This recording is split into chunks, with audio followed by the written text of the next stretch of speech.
Ranked battles are always challenging, even for the most experienced of tankers, so the reward for winning should echo that.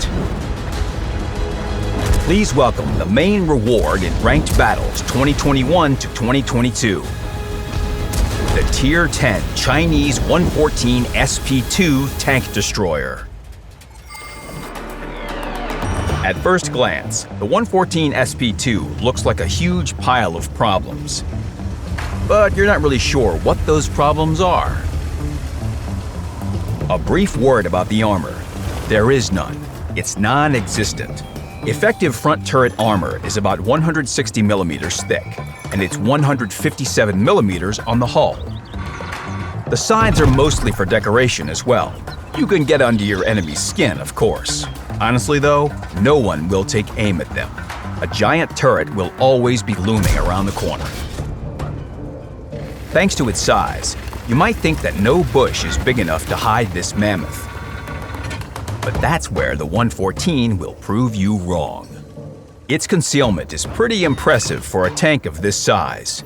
About 14% when stationary and 8% when moving.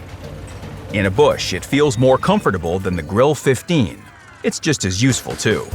Damage per shot is a bit lower with the 114, but the other firing stats are more or less the same. The 114's gun is really accurate, and it doesn't lack penetration. On some open maps, like Steppes, Prokhorovka, or Marinovka, you can confidently cause damage from a safe distance. You need to be prepared to play that way though. Take a camo net or low-noise exhaust system for more concealment, a telescope or optics for better view range, and a gun rammer for more DPM. Crew skills are a different story altogether.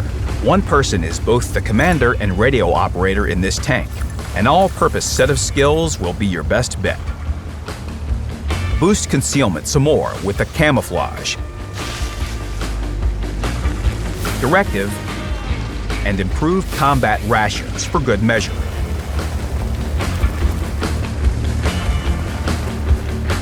And voila, you have a perfectly prepared bush sniper. This could be it, a standard paper-thin TD for shooting from a distance. If only the 114 SP2 was standard. This vehicle belongs to a special breed of TDs that have a fully rotating turret. That broadens its tactical arsenal by a lot and provokes some action.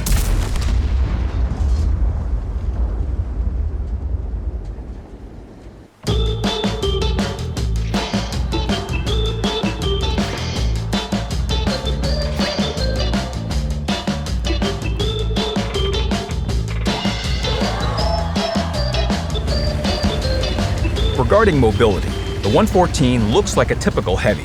It picks up its top speed slowly but steadily, and it can keep up with heavies or tag along with medium tanks. What's more, you can boost speed with a turbocharger or dual modification.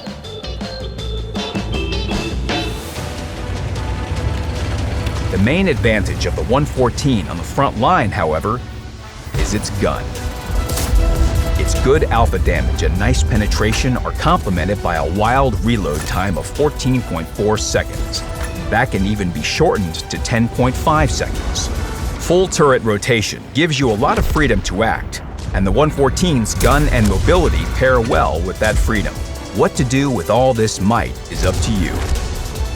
Install improved hardening and trade your hit points. Or trade your allies' hit points. You have to really understand what's going on around you for that. But first, decide on the route.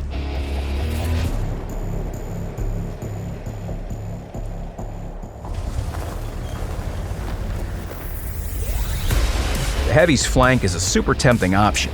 Here, you can do more damage, and the enemies are in no rush. The thing is, you can't be on the front line here. Out of all the targets, you'll be the most desirable. Stay behind stronger allies and roll out only to fire first, or when your opponent starts reloading. Don't take any risks, and don't waste your hit points. Also, remember that the 114's special shells are APCR shells. These may be fast, but they don't normalize well. If, say, some E100 does this, you're left with no damage. Things are different on the MT flank. The opponents here aren't quite as sturdy, and they don't bite as much.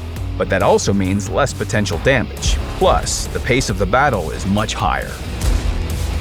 Here, you can allow yourself to be closer to the main action, but only if you're not alone.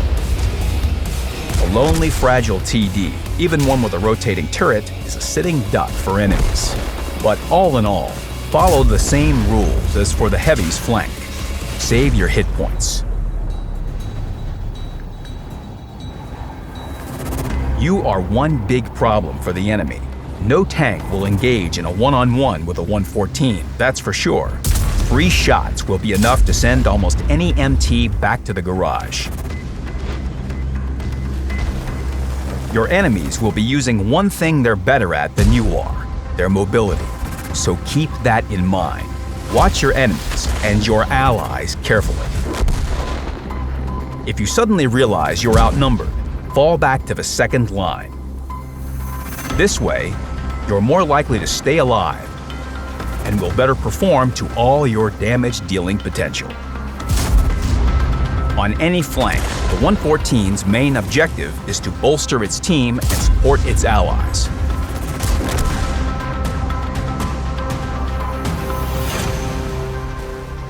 Use field modification to increase your tactical options. One set for firing from a distance.